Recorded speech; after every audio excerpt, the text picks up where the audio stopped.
I think probably by the summer of '91, you know, we had gotten to be a pretty nice little hub in the Sacramento Valley area for hip hop.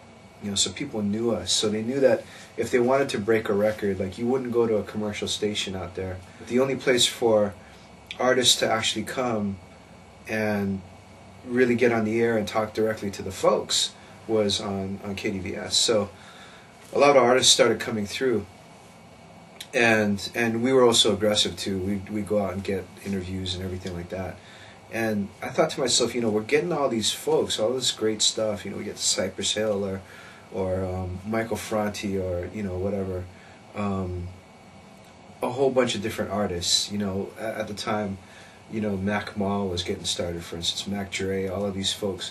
One time we interviewed Mac Dre from prison. You know, it was like we had all of these folks that were getting going, and they were coming to us, and we were putting stuff out. And I said, you know, shit, this is a good way to maybe get into the writing game. The Source had gotten going a couple of years before, and really started blowing up around late '90. So about a year after that, there was like this explosion of all these local type magazines. And one of the biggest ones at the time was Herb magazine. Just gotten started in LA. It was a free magazine. It was like a large size, tabloid size newsprint.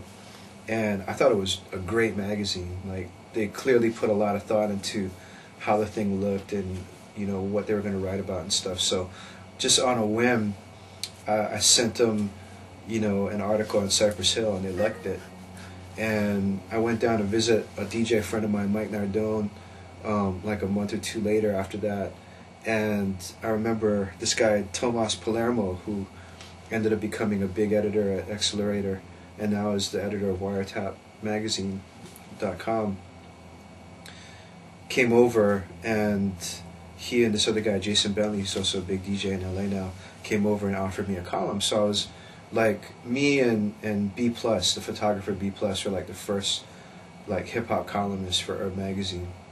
And that got started probably late '91, early '92, but it was really key too towards the way that we started seeing ourselves in relationship to the larger world. You know, the fact that we were doing our little thing here in Davis, California, but that there was all these nodes like San Francisco, LA, New York, all these places and stuff where there's similar types of things going on, and we could connect with them.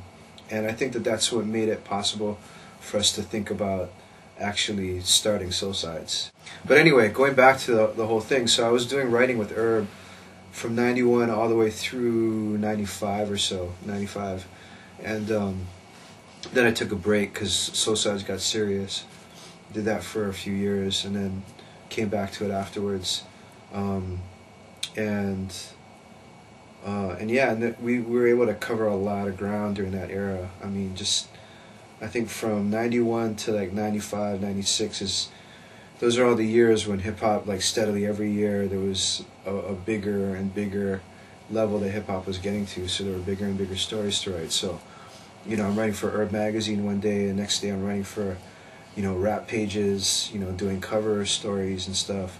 And then the next day I'm writing for the LA Weekly, and the next day I'm writing for the Village Voice, and, you know, for Vibe magazine and stuff like that. And it was just like, wow, you know, it was an amazing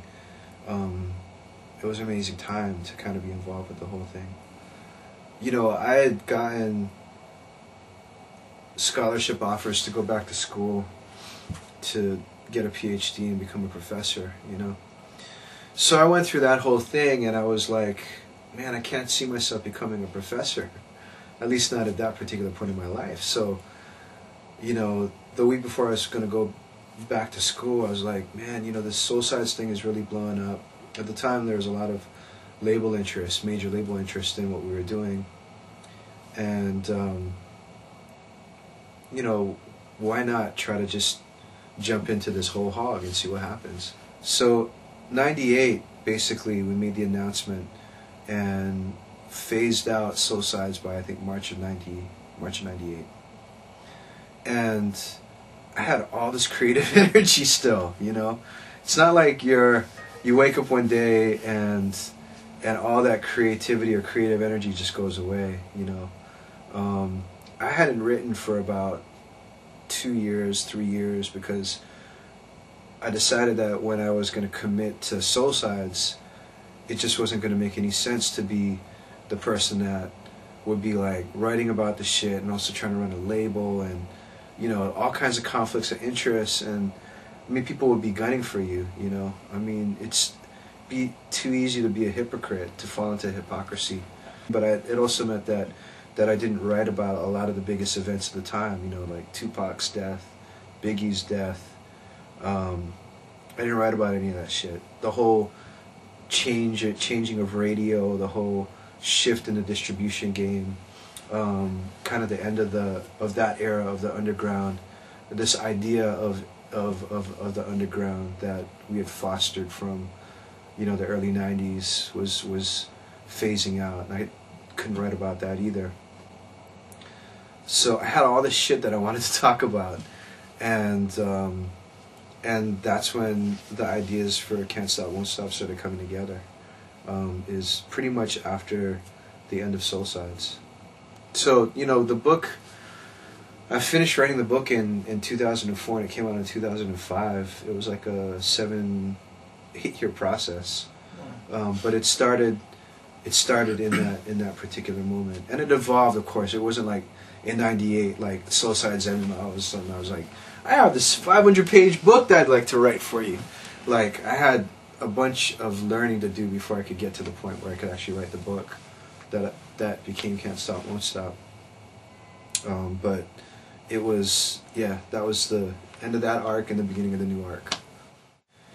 You know, it's kind of like same shit, different day. You know, it's like, and that was the thing that Tom actually taught me, was LB taught me, is that, you know, after they did Lateef, you know, he was like, shoot, these ideas aren't over. Like, I have all these ideas about what I want to do with these particular songs. I have all these other songs too that couldn't fit on Lateef, but, you know, that we want to put out. Like, there's all this other shit. There's like all this.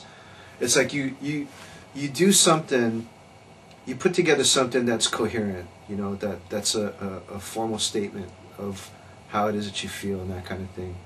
But you're a person that's larger than just that statement. So there's always that extra stuff, you know. So, you know, Total Chaos is kind of like that in a way. It's kind of like the Muse Zappers remixes or whatever, you know, of that came after Lateef and stuff. It's